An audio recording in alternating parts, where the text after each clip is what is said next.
Today I'm going to show you how to change modes on your Streamlight Microstream USB.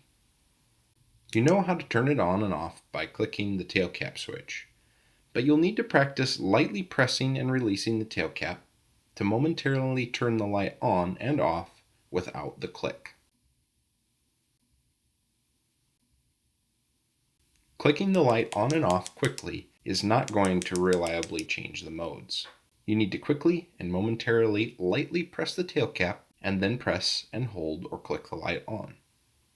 The key is that the first press needs to be very quick, literally a flash, without a click. The second press can follow immediately after or even a few seconds later.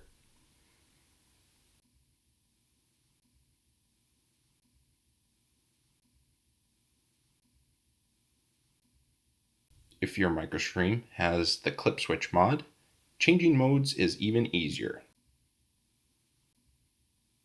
I'm simply taking my thumb and quickly and gently pressing it into the bottom of the pocket clip twice.